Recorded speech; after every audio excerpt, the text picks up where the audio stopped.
Welcome to Majority 54. This is Ravi Gupta coming at you now with a little bit of distance from this election.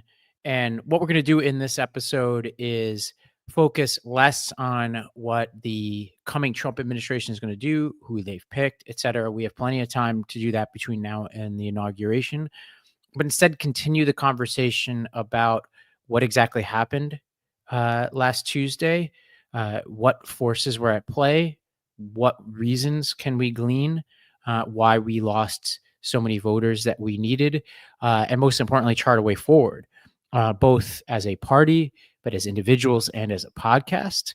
And our good friend Jason Kander is out this week. So I am welcoming back newly elected state legislator from Missouri, Stephen Weber. Congratulations on your victory.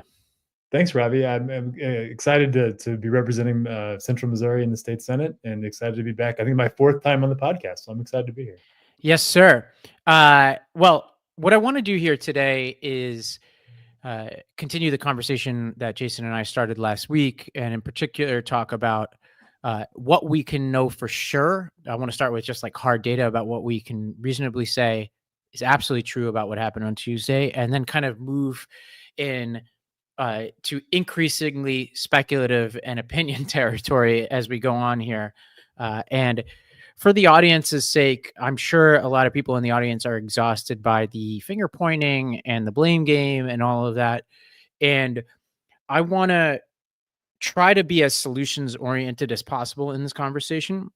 And I also want to just raise questions and theories that in some cases we don't know yet, and we may never know the answer to some of these questions, but just advance some theories and go back and forth about how valid they are. And I also suspect that we're at a period of time right now where there are difficult choices. And I think one of the many conclusions that I have is that in the interest of harmony, we, and I mean the largest we, meaning the party, but also we as the people on this podcast and the people in our audience, have avoided actually having like legitimate disagreements over really important substantive points where the party should go.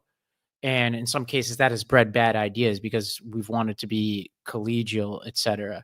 I also think that we, as a podcast, have had a lot of fun making fun of Trump and Vance and all of this. And I think what I want to do moving forward is bring more nuance to what Trump and Vance are going to be doing over the course of the next 4 years. And that doesn't mean avoid the criticism, but be a lot smarter and granular with the criticism and prepare the audience when we think that they're onto something, because clearly there's something that they do that appeals, at least this case, to the majority of Americans who showed up at the ballot box.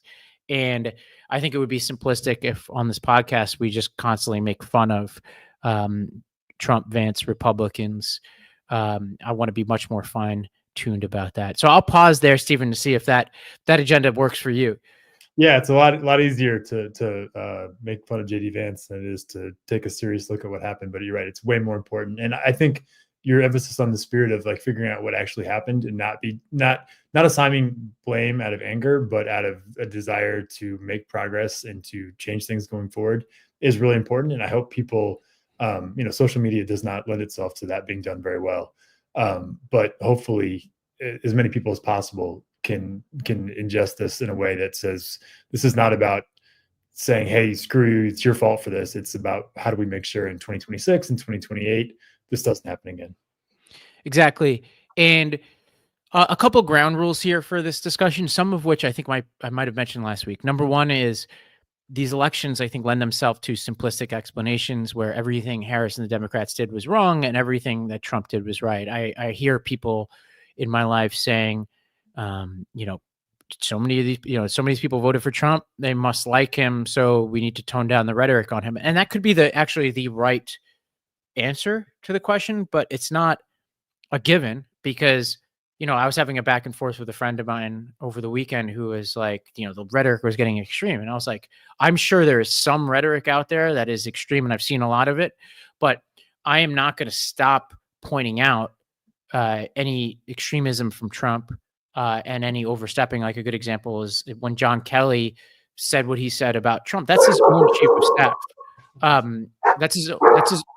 I think your dogs are getting excited about this conversation. That was his own chief of staff.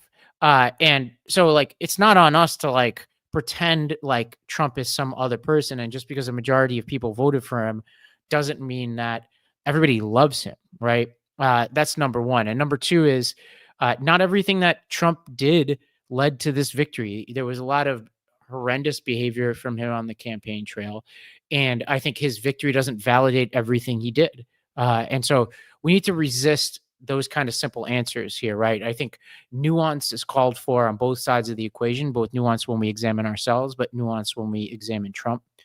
And everything he did wasn't right. Everything we did wasn't wrong, both politically and morally speaking. I think number two is a lot of people use these elections as an excuse to smuggle their pet ideas and grievances through. 100%. So, 100%. so it's like whatever it is, right? Somebody could be like, I've been talking about trans issues forever and how Democrats are out of touch. Therefore, that explains the election. And I actually the answer to the thing is we need to do more of. Yes. Yeah, 100%. And so I want to say, and actually on the trans issue, there's a really important discussion there. And I think we might actually come around to some of that when we talk about the polling. But an easy counter to this is like, let's pretend that like the American public was happy about the economy and immigration. You probably win this election, which means all these other things, which I actually think are very legitimate conversations, we wouldn't even be having them probably because like the blunt force instrument of how people feel about the economy and the border probably would have done the job. Now, that doesn't mean we avoid those conversations, but I want to resist this idea that whatever idea is clocking around in people's head is the explanation for this election victory. And then the final piece here is everybody wants to be Nostradamus, people who claim, there's a lot of people in your lives, listener, who are like, I knew Trump was going to win. And it's like, well, okay, you're really smart, but like it was kind of a 50-50, 60-40, if we want to be really dramatic, 70-30 probability.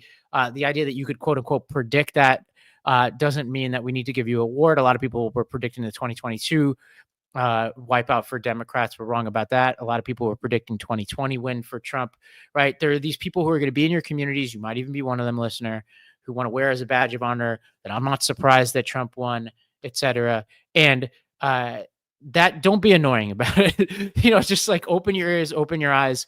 It's not hard to predict a 50-50 event. And it's also not hard to get it wrong. And I certainly got it wrong this time around.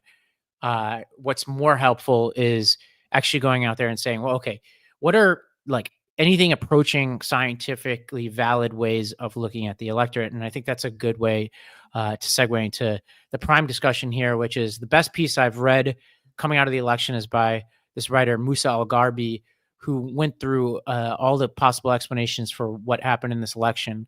And one topic at a time helps dispel some myths about what we know about the election, and in some cases confirm what we know. And I'll start on the race equation.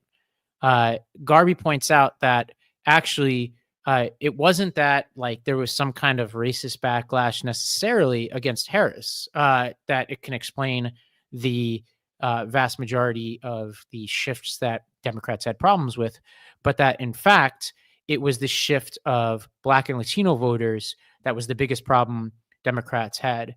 And I'll quote from this piece. The GOP has been doing worse with white voters for every single cycle that Trump has been on the ballot from 2016 through 2024. And there's a ton of evidence that Trump's racialized language has been a major driver of this trend. It's been a drag on his support among whites rather than driving as the key to success. Meanwhile, Harris did quite well with whites in this cycle. She outperformed Hillary Clinton and Joe Biden with white voters. The only Democrat who put comparable numbers with whites over the last couple of decades was, incidentally, another Black person, Barack Obama in 2008.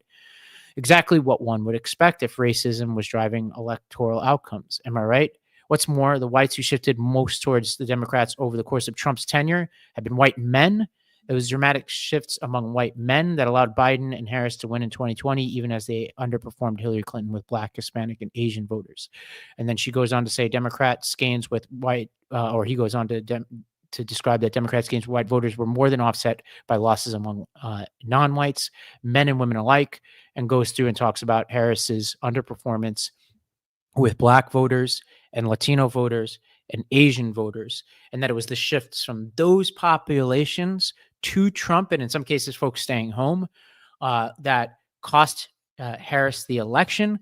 And to add to it, those trends have been in place the last few cycles. So each of the past few cycles, we've been losing more and more Black, Latino, and Asian voters. And so I'll pause there to say that is important.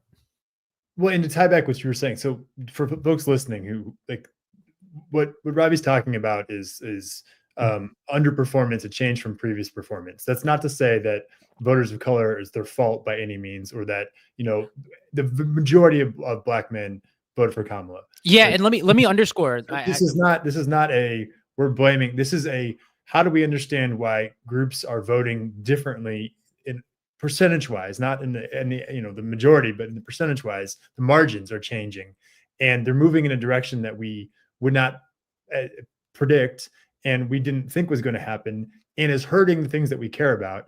And the question is, how do we get those margins back? It's not to say, yes, the majority of white men voted for Trump.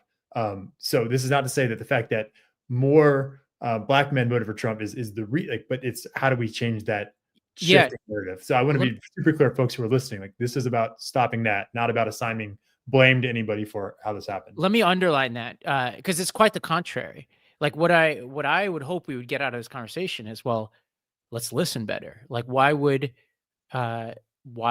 increasing percentages, even as majorities, at least of certain of those segments, especially Black voters, support Democrats, but we're losing ground? Why? What is it that those populations are looking for that we don't provide? Right. That's the important conversation. And from my perspective, and I've been talking about this for years on the Lost Debate podcast, with each of those groups, there's a slightly different thing going on, but they're all related. I think with Hispanic and Latino voters generally, I think Democrats got the immigration equation wrong, meaning they were in many ways treating Latino voters as single issue voters on immigration, and that those voters wanted the exact version of immigration reform or policy that the Democrats wanted. I was down in 2022 in Pennsylvania talking to voters in Allentown, an area that shifted heavily away from Democrats over the past few cycles. And this guy was telling me, he's like, I'm a business owner. I employ some immigrants, but I think that the border is chaotic. And what really offends me is that Democrats think that's the only issue I care about is the border. Like, I care about taxes, I care about regulation, et cetera. And I think you can go group by group. Asian Americans, if you look at some of the debates that were happening in the suburbs in Virginia around the CRT debates, et cetera, it's like Asian Americans have a particularly and we're always talking about, on average, right? Everybody's an individual, but Asian Americans had some major issues with the way the Democrats talked about merit in education, whether it's the affirmative action cases or the Thomas Jefferson High School case in Virginia, et cetera. That has been a long-running debate there. Also, business owners, like everybody else. And then the African-American population, and I've been talking about this data for a while, and this is true of Black and Latino voters, on issues like school choice, for example, have been out of step. The Democratic Party establishment has been out of step with those voters for a long time, and there's been polling demonstrating this for quite some time. Now, that these are, and to be clear, school choice might be my pet issue, so I just want to flag that I might be smuggling that through this podcast. But you go through this, and I think the top line explanation that and again, I'm starting to throw theories out there, is that in some cases we're treating people as monoliths who, and even in my description just now, I probably did a little bit of that, who think the way affluent progressives think they should, and that we curate these thinkers out there who, like Ibram Kendi or Ta-Nehisi Coates or whatever, who are a affluent white progressives fantasy about how the communities of color that we serve think, but they might not actually think that way. And there's actually quite a lot of evidence that they don't, or at least enough of them don't, that they're being turned off by the way that we talk to and about those populations. So I'll pause there, Stephen, to see if you have any thoughts on that. So one other thing I want to flag is that a discussion of racial politics really is different depending on where you're listening. In Missouri, generally racial politics are literally black and white, right? Not to say there aren't Hispanic voters, there aren't AAPI voters, but in the Missouri legislature, it really, in we're discussing, voting and racial politics. It really is black and white. I spent one legislative session out in California working for a labor union, and when I got out there, being from Missouri, it was shocking to me, or just it was to watch how racial politics were so much more complex, right? Because it's in California, it's there's in the broadest possible categories: black, white, Hispanic, AAPI, and then within there, there's huge just differences in experiences and perspectives, and so those are like the broadest possible categories. And so some people in the country are having a discussion about race in a very, very nuanced way, because they're seeing very, very nuanced racial breakdowns. In some places in the country, we think we're talking about race, but it's a whole separate conversation, if that makes sense. And so the idea of treating certain blocks of voters as a monolith, it makes sense in some states, and it doesn't make sense in other places. And sometimes I think that makes the conversation more difficult. Does that, what I'm saying, make sense? Totally. Yeah. And there's an added wrinkle to this, and I'll continue quoting from this piece. So the piece said, Kamala has never enjoyed strong support with Black people. In the 2020 primary, she was rarely the top choice of even 5% of Black respondents in the polls. She typically trailed not just behind Biden, but Bernie Sanders, Elizabeth Warren, and other candidates too. Because she had no real base of support, she ended up dropping out before a single vote was cast. Nevertheless, Biden appointed her as VP, apparently believing this would improve Democrats' numbers with Black people and women. Instead, they did worse in 2020 than in 2016 with women, Black people, and Black women in particular. Ditto with Asians, including Asian women. Harris added nothing to the ticket. This cycle proved 2020 was not a fluke. In 2024, Democrats had their lowest performance with Black voters in roughly a half century. I can talk more about this and go on. But I want to underscore this because this is a very hard truth for people to accept, which is, and I am sure we have been guilty of this on this podcast. I've certainly felt the pressure to get in line with some of and I know some of our listeners have gotten mad at me the way I've talked about Kamala Harris over the years. I've always been deeply worried about this dynamic, which is that we're being told that this is what the Black community wants. When you look at the actual votes cast prior to Kamala Harris being selected as vice president, there was no evidence for that, right? And it doesn't necessarily mean that she doesn't enjoy tremendous support among certain segments of the Black vote, and that people aren't proud to see her as the vice president and as the nominee, just as like I'm half Indian.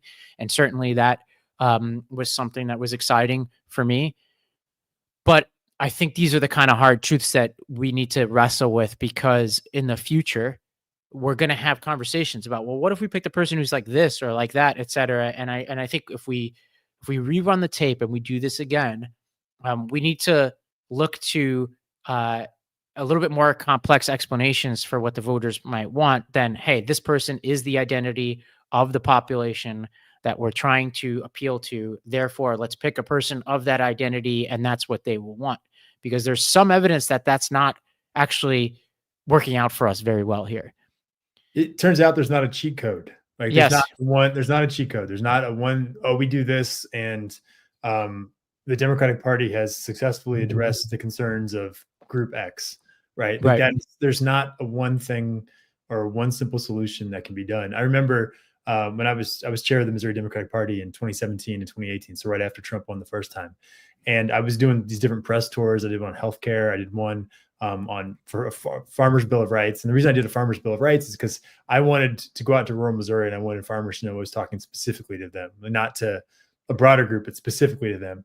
And then I went to a lot of leaders in the Black community in both St. Louis and Kansas City and in Columbia, and was saying, I want to do a tour for the Democratic Party about an agenda for Black Missourians. What should I include? And what kind of happened through a bunch of these conversations is like, well, there's no one particular issue. Like there's no one particular thing you can just say and be like, oh, that addresses the concerns of the Black community. It's, you actually have to just address a whole bunch of issues, and you have to address them in a way that apply to all communities, and make sure that they're like, if you're talking about healthcare, there are not a lot of it. There's some, but there's not a lot of issues that specifically apply to the Black community. It's making sure that once you have, the access actually occurs and actually happens. And there's not a cheat code. There's not like a series of policies you can slap together and be like, all right, we've addressed the concerns of this racial demographic. That's not a thing that happens. Yeah, I agree. Like, I think we have to think about the broad American experience, and often we talk about all these different groups. Uh, that yes, like people have specific concerns that are going to be that are going to track their racial identity, but often the vast majority of the way people think about the world is, I want to send my kid to a great school. I want to be able to run my business without strangling regulation and a fair and acceptable tax code. I want my city to be safe. I want a sense of stability in my world. And this is where Democrats can really do real work, is like, I want my public institutions to work for me. Like when Democrats are working, like are winning people over, we have glistening, beautiful, well-run public institutions. And in far too many cities, which is, you talk about majority minority counties, right? Like a lot of the data I just cited, some could say, well, they're polling and exit polls, these things are not trustworthy, but everything tracks what the shifts that happen in majority minority counties as well. Right, those shifted heavily away from Harris relative to other cycles. Right, so the data is screaming at us. Right, let's run cities great. Let's cut through the red tape. Let's make people feel like government's working for them. Let's treat them as more than their racial or gender identities. Right, take seriously historic inequities. Right, solve structural racism, et cetera. But tell a story that goes well beyond that. And then within our party, abandon simple identity politics and actually treat people as individuals, right? And evaluate people based on how they're communicating and how they've performed with the broad coalition that we need to win elections. And I think this is particularly salient in the gender conversation. And so I'll read you another piece here from this the piece that we're talking about. So it says, so let me put it bluntly, Democrats lost in 2024 because Harris performed extremely poorly with women. Going all the way back to 1996, when the partisan gender divide kicked into high gear, there has only been one Democrat who performed worse with women than Kamala did, John Kerry in 2004. And there's an extended explanation in this piece about what happened with women. But I mentioned this in particular because even I, last week after the election, was talking about we need to do better with men, yada, yada, yada. And I want to underline this, because I think my emphasis was wrong last week. After looking at this data, yes, of course we need to appeal to young men. There are certain issues that are specific to young men, for sure. But we actually, we didn't do well enough with women in an election, which we were told, and we're often telling each other that this was going to be an election in which, we ran up the score with women, and women are more likely to turn out, and therefore we're well placed to perform well in this election. There's some kind of disconnect here where we're losing ground with the very population that we thought we were going to perform particularly well in. And I think it starts with the Dobbs politics, which is we should absolutely have the position that we have on reproductive freedom. We shouldn't abandon that. We should be strident in the way that we talk about that. I'm proud of the party for standing out for what's right there. But obviously that hasn't been enough to appeal to enough women in this country. Yeah, in Missouri, we actually had we successfully passed an abortion legalization ballot initiative in the state, and it was narrow, but we got it done, which is an incredible win. And then our statewide, which ran on that, did historically the worst we've ever done. And that's not to say I don't believe that was clearly we won the issue on the ballot, so it's not that the issue in any way, I don't think it dragged us down, but it was not a magic key that unlocked everything for us. And so I think keeping that in mind and saying that we're fighting for this policy because it's the right thing to do. It's certainly a big group of voters that it appeals to, but just like with the racial politics, it's not a cheat code. It's not just we talk about this issue and we watch 80% of women vote for us. Like, that's not going to happen. Yeah. Well, let's take a break, and we're going to continue to go through these trend lines and break down the data even more, and then come out the other side and begin to just put a couple of bricks on the wall of what a new foundation could be for the Democratic Party. It's easy to take for granted what and who helps you thrive in life, especially when it comes to the matters of the heart, like your actual heart. The makers of Super Beats Heart Chews believe the cardiovascular system is the force that unlocks the best parts of your life, and your heart is at its center. And it's paired with a healthy lifestyle. The antioxidants in Super Beats are clinically shown to be nearly 2 times more effective at promoting normal blood pressure than a healthy lifestyle alone. I've got these things all over my apartment, and I often just chew these things throughout the day, sometimes in place of coffee, and they're super tasty, and they really get your blood flowing. And cardiovascular health matters because it connects your heart to every other part of your body. And these chews are recommended and trusted by cardiologists all across the country and real people like you. It's the number one doctor, pharmacist, and cardiologist recommended beet brand for cardiovascular health support. And its clinically studied ingredients are there to help support your cardiovascular health, like grape seed extract in the heart chews, and they're sustainably sourced from the south of France. And a convenient way, this is also a convenient way to support your healthy blood pressure. No pills to swallow, no ingredients to mix or prepare, just simple plant-based active ingredients. So power the moments your heart beats for with Super Beats Heart Chews. Get 15% off and save more bundles using the code majority, and go to getsuperbeats.com. That's getsuperbeats, BEETS.com, code majority. Typical children's vitamins are basically candy in disguise, filled with 2 teaspoons of sugar, unhealthy chemicals, and other gummy junk growing kids should never eat. That's why Hiya was created, the pediatrician-approved, super-powered, chewable vitamin. While most children's vitamins are filled with 5 grams of sugar and can contribute to a variety of health issues, Hiya is made with 0 sugar and 0 gummy junk, yet it tastes great and it's perfect for picky eaters, i.e. kids. Hiya fills in the most common gaps in modern children's diets to provide the full body nourishment our kids need with a yummy taste that they love.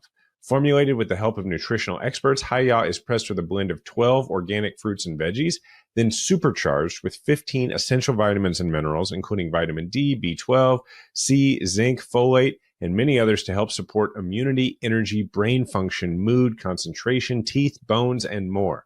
It's non-GMO, vegan, dairy-free, allergy-free, gelatin-free, nut-free, and everything else that you can imagine. Hiya is designed for kids of all ages and sent straight to your door so parents have one less thing to worry about. As you know, I'm a father, and I'm always on the lookout for the best possible vitamins for my child to take. I'm so happy that I've come across Hiya Health. The ingredients are amazing, and I don't have to worry about sugar or gummy junk because Hiya Health is made without that stuff and is still able to keep the great taste, which is super important because that's how you get kids to eat it. We've worked out a special deal with Hiya for their best-selling children's vitamin. Receive 50% off your first order. To claim this deal, you must go to hiyahealth.com/majority.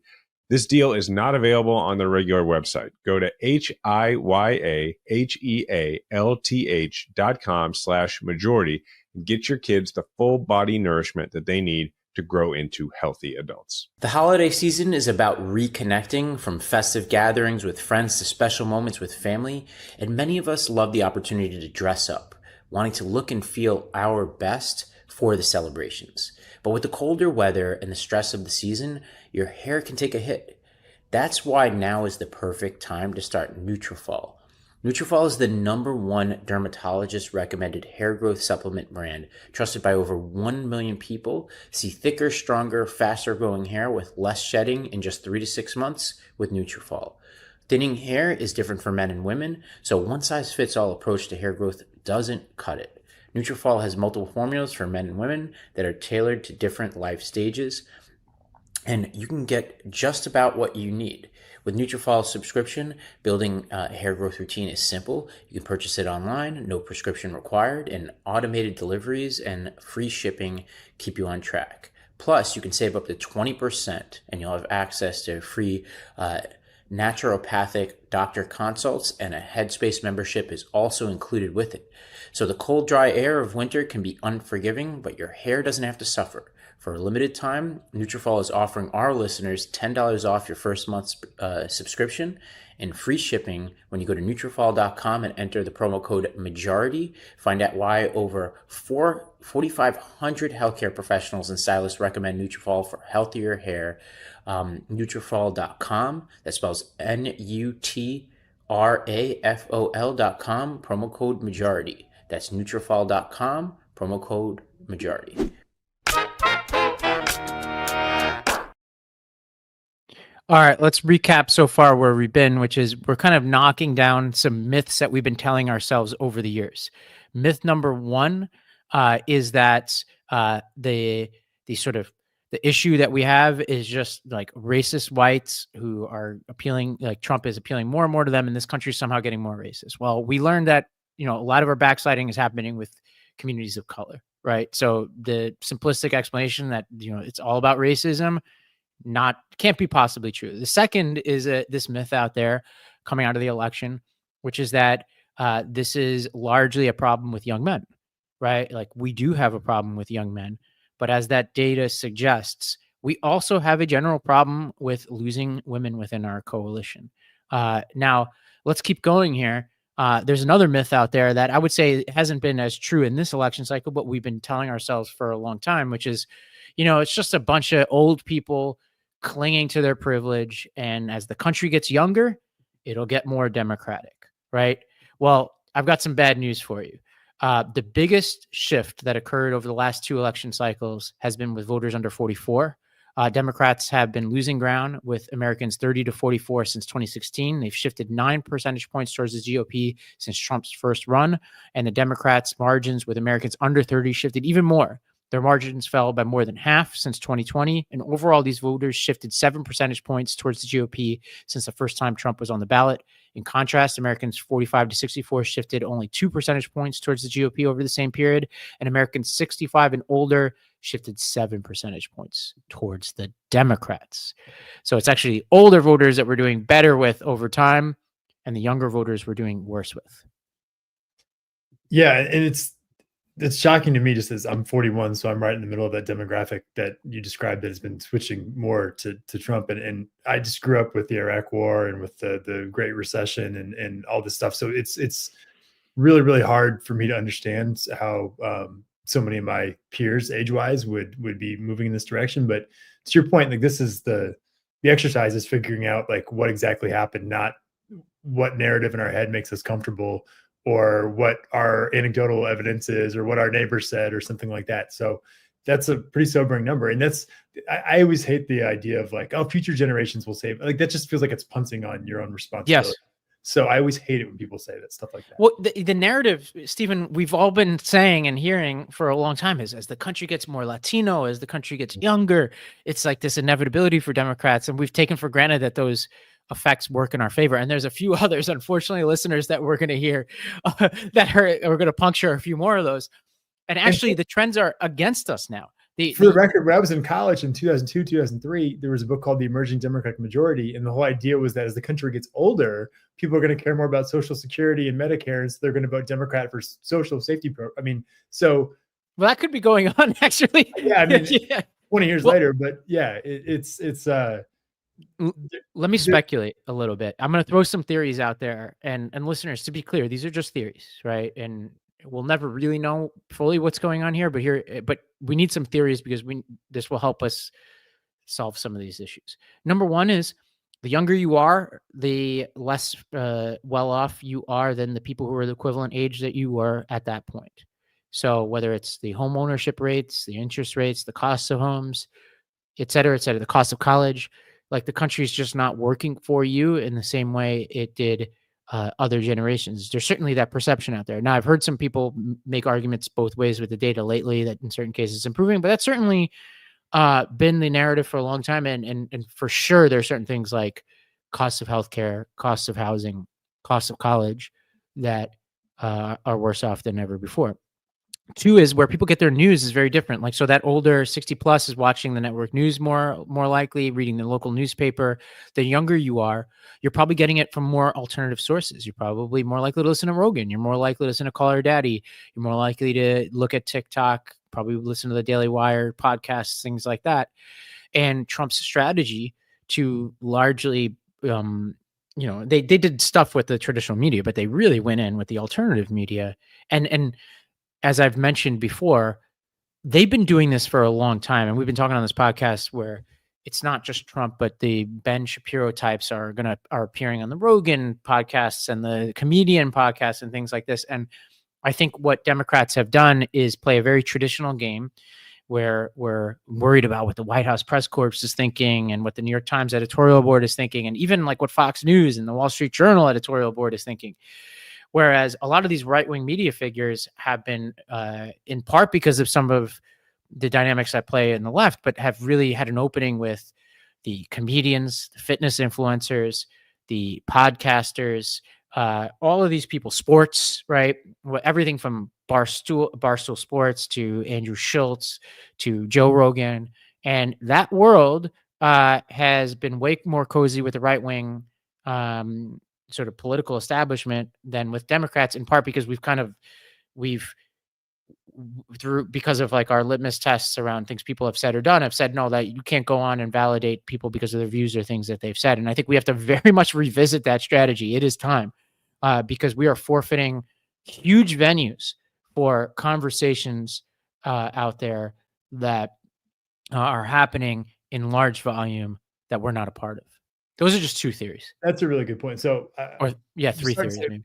Yeah. One of my fears is that younger voters don't realize how different this is than what it used to be. Like the Trump is, particularly, a couple of years from now, when he'll really been a national figure for 10, 11 years, that this is just the new normal. And I think that there's maybe some older voters who recognize that this is not how things have traditionally been. I've been thinking a lot about how we missed the World War II generation in politics more than I thought we would, which is, not something I anticipated, but sort of the resurgence. If you listen to some of the stuff Tucker Carlson has been saying, and the revisiting the history of World War II and things like that, like there is a big void in people that literally fought fascism. And I think that we're feeling that void more than I anticipated.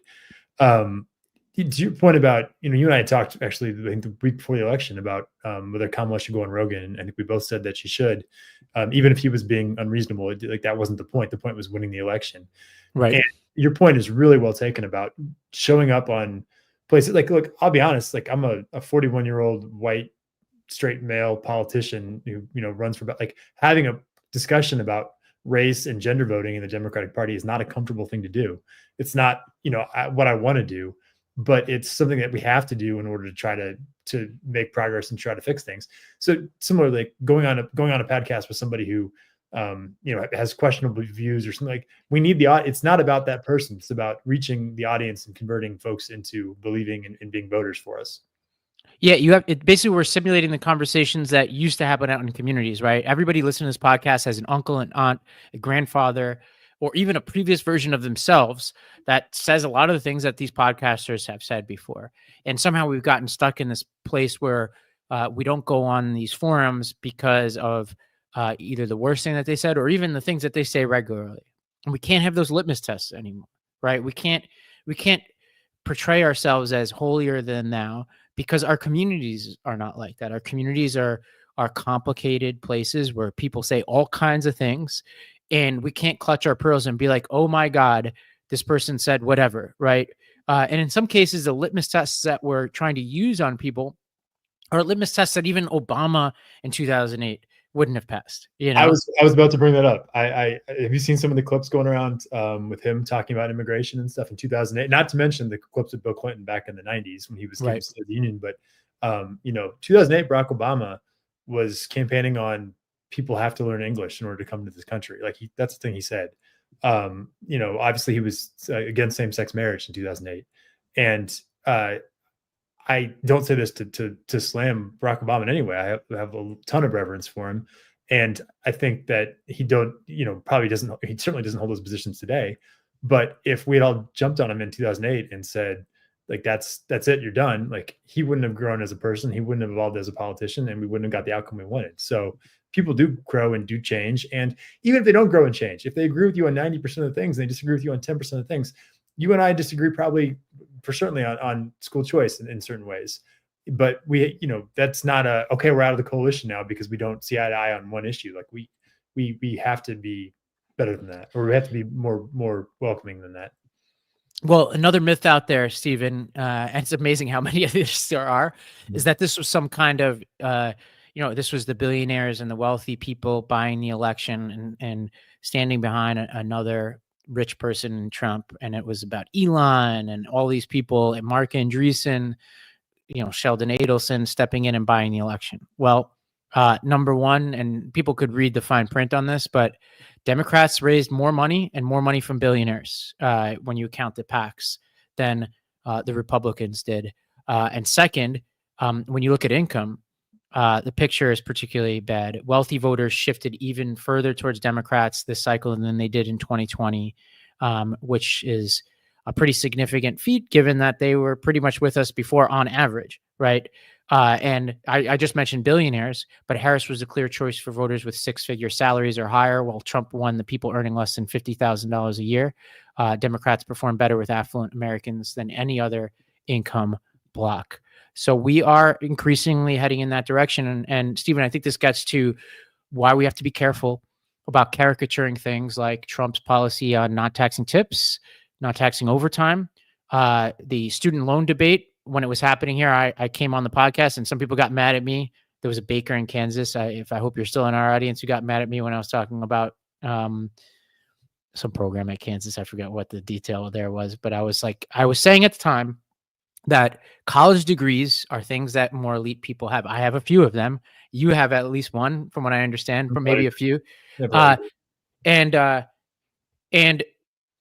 I do believe that there is a version of student loan forgiveness that could have worked, but at the time I said, we have to be really careful here because there are a lot of people without college degrees who pay taxes. And the message to them is that they're paying for other people to go to college.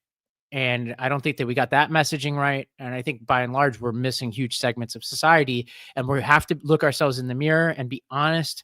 As Trump rolls out a lot of policy here, we can't just be like, Trump says this, it's bad. Because if Trump comes out with a no tax on tips, like, a lot of people are going to look at that and say, that helps me in a very easy to understand way, in a way I understand much better than some of the complicated things that Democrats have passed over the past. Yeah, one of my big takeaways, and this is kind of again, we're spitballing theories now, but I've dedicated my life to politics, and I've been working professionally in politics since I was, I guess, 23, 24, and volunteered a lot before that. I'm in politics because I do want to make big structural changes, and I do care about other people, and I want to try to improve the systems in the world and things like that. And I think a lot of people listening to this podcast are probably in the same situation to some degree. I think people who get involved or are activists certainly feel that way. And, at the end of the day, like, the vast majority of people who vote, the vast majority are not activists. They're not listening to political podcasts. They're not dedicating their life to politics. And they are voting on, like, what makes my life, my life, not your life, my life better today, not your life better tomorrow, not my neighbor's life better next week, my life better today. And that's the thing. I think that for those of us who are not inherently wired that way, or not in politics for that reason, we have to remind ourselves constantly that the vast majority of people who are voting, that's what they're voting on. Well, there's one other myth, Stephen, believe it or not, and I'll do this one really quick, which is, I think both parties have gotten this wrong, which is Republicans have largely been passing measures to make it harder and harder to vote. And Democrats have been trying to pass measures to make it easier and easier to vote. That should be our posture no matter what. We should always make it easier to vote no matter what. But the assumption everybody's been making is that Democrats benefit from higher turnout. Republicans lose with higher turnout. And actually, this election is a one more data point in many that actually the low propensity voters tend to be more likely to support Republicans than Democrats. And our voters, the reason why we outperformed the midterm elections the past few cycles is actually because our voters are the more reliable voters at this point because they're more highly college educated.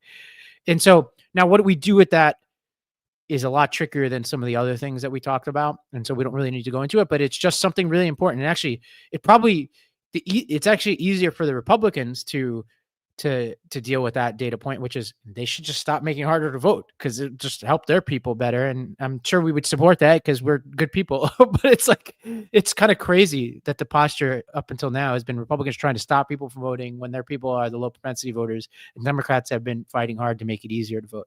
Yeah, I guess I never really spread that myth for years when I was party chair. I remember going around telling people, if everybody shows up to vote, we win. And that's in Missouri, at least, that is clearly not the case. It's the other way around. But your point is right. Is like, we believe in voter access for pro-democracy reasons, policy reasons. So that doesn't mean we change that stance, but we should at least be aware of what the reality is. Right. Well, and I joked actually with Jason a couple of weeks ago that we should pray for rain on election day, because actually I was saying that it's actually the turnout is going to be a problem for us, and I unfortunately was onto something there. Well, okay, we're going to take another break. When we come back, we'll get even more into speculative territory and just start to spitball some, steps in the right direction here. Just like a couple principles and ideas of how we might want to right this battleship. Lumen is the world's first handheld metabolic coach. It's a device that measures your metabolism through your breath. And on the app, it lets you know if you're burning fat or carbs and gives you tailored guidance to improve your nutrition, workout, sleep, and even stress management. All you have to do is to breathe into your Lumen first thing in the morning, and you'll know what's going on with your metabolism, whether you're burning mostly fat or carbs. And then Lumen gives you a personalized nutrition plan for the day based on your measurements. You can also breathe into it before and after your workouts and meals, so you know exactly what's going on in your body in real time. And Lumen will give you tips to keep you on top of your health game. And your metabolism is your body's engine. It's how your body turns the food you eat into the fuel that keeps you going. And because your metabolism is at the center of everything your body does, optimal metabolic health translates to a bunch of benefits, including easier weight management, improved energy levels, better fitness results, better sleep, etc. And Lumen gives you recommendations to improve your metabolic health. You could also track your cycle as well as the onset of menopause and adjust your recommendations to keep your metabolism healthy through hormonal shifts so you can keep your energy up and stave off cravings. So if you want to stay on track with your health this holiday season, go to lumen.me/majority to get 15% off your Lumen. That's lumen.me/majority for 15% off your purchase.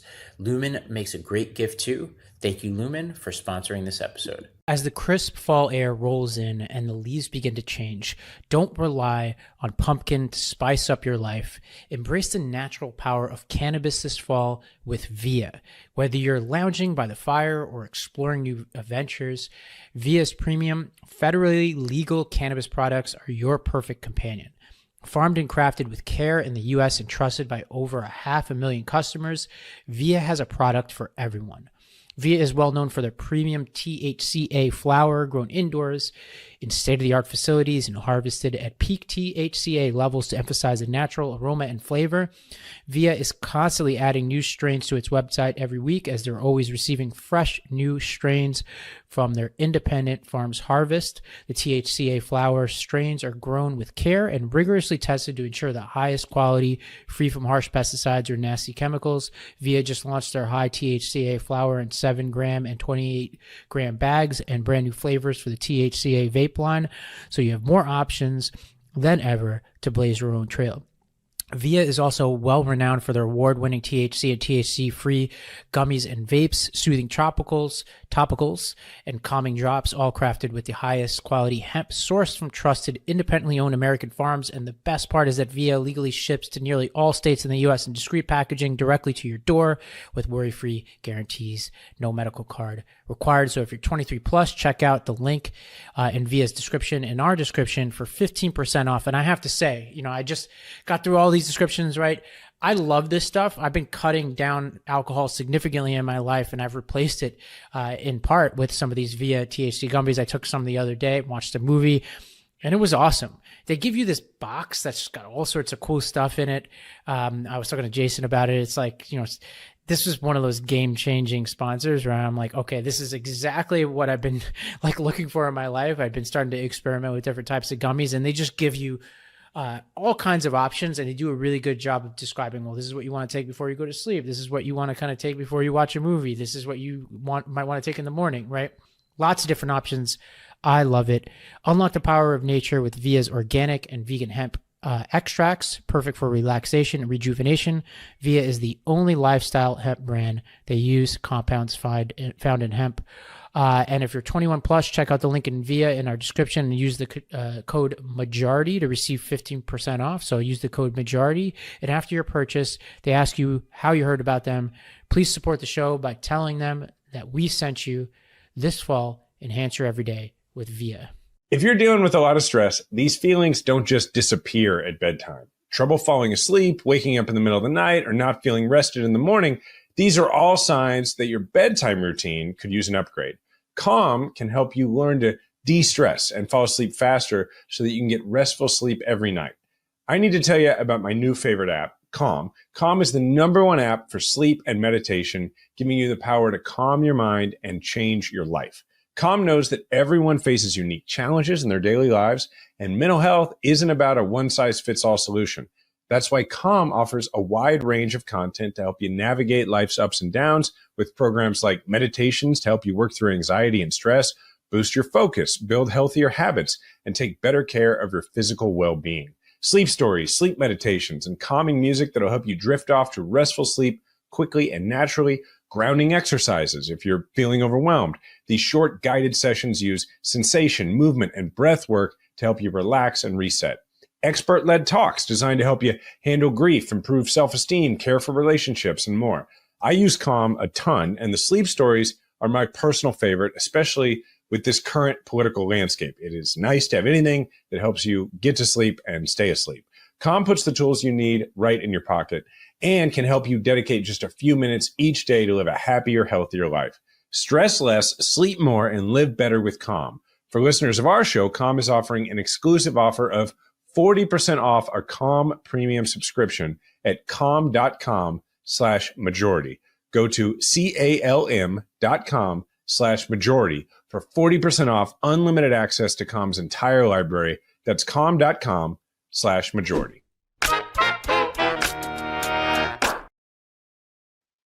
All right. Well, a couple of things about how we move forward. I'm going to start with the we as in this podcast.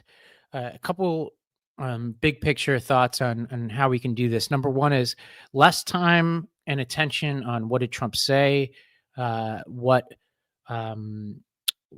provocative thing did he do this week, and in some cases, not even what the short news cycle demands.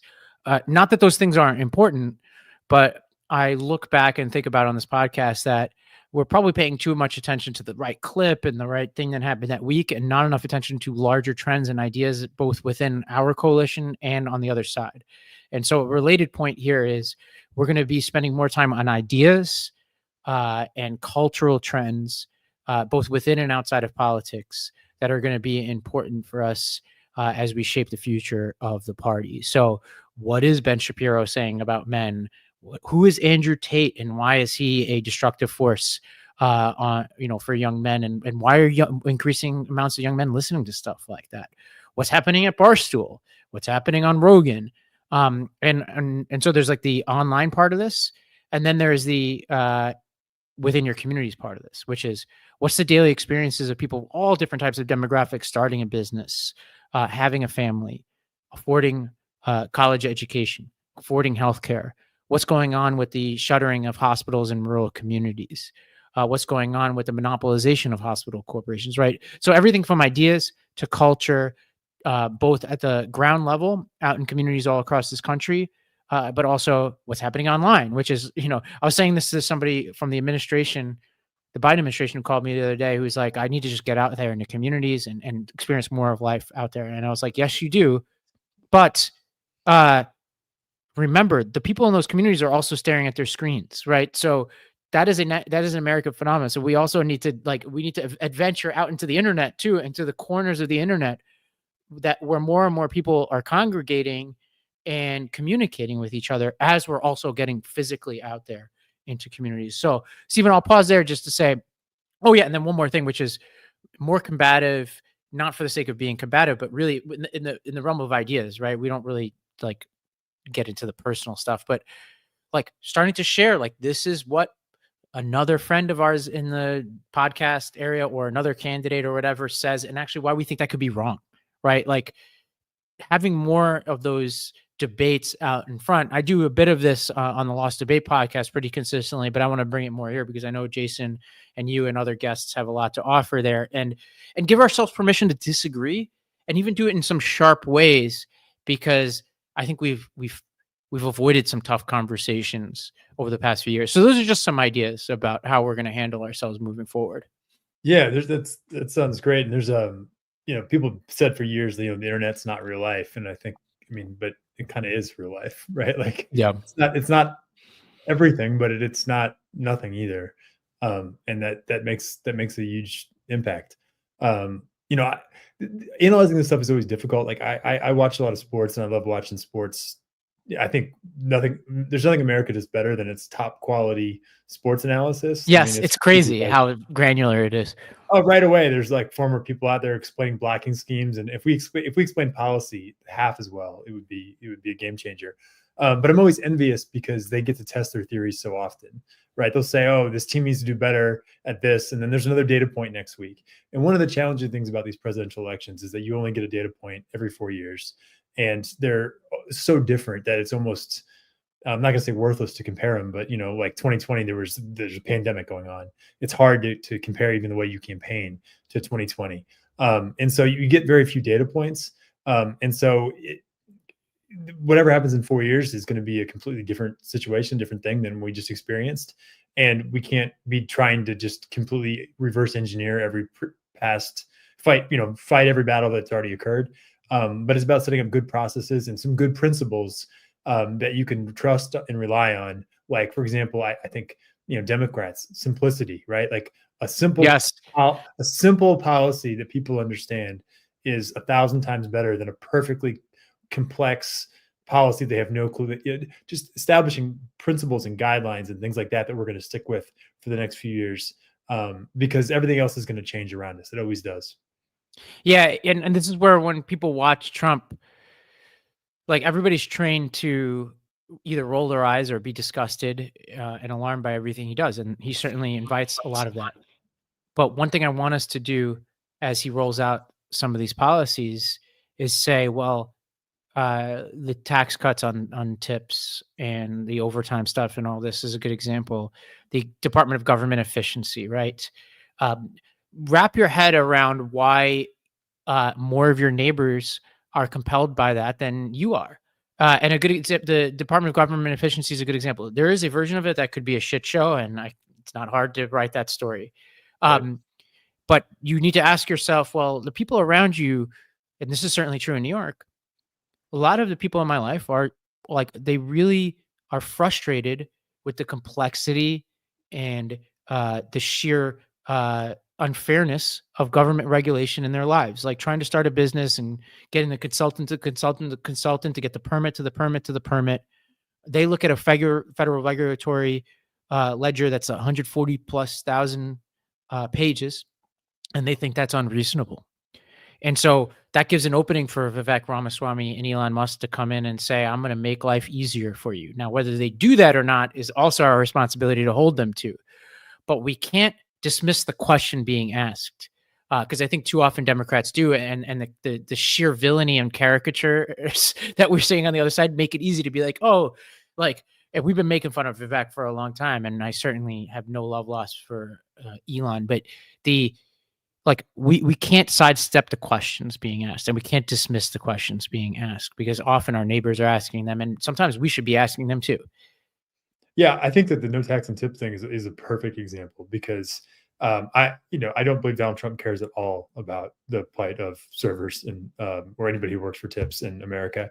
I'm incredibly skeptical that he'll actually advance any policy. And as somebody who's been working on this stuff for the last 16, 17 years, I have no doubt that the policies the Democrats advocate for are far better for people who are working hourly and earning tips than what Republicans are proposing.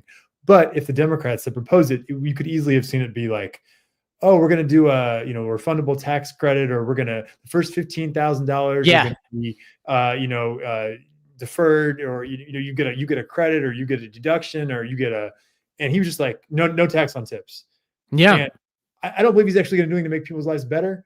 But if you're just tuning in and you're not like a podcast junkie, if you're not a political activist, if you're not following this stuff closely, you hear that and you're like, oh, I can see how that, I know how that makes my life better. I understand that.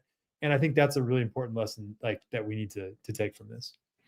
Well, okay, we could talk about this forever, and we've got many, many, many more episodes to talk about this. Stephen, congrats again on your victory. Thanks for joining us. Everybody out there, remember, we all have a platform. Make sure to use yours today. We'll be back next week to continue this conversation. Thank you.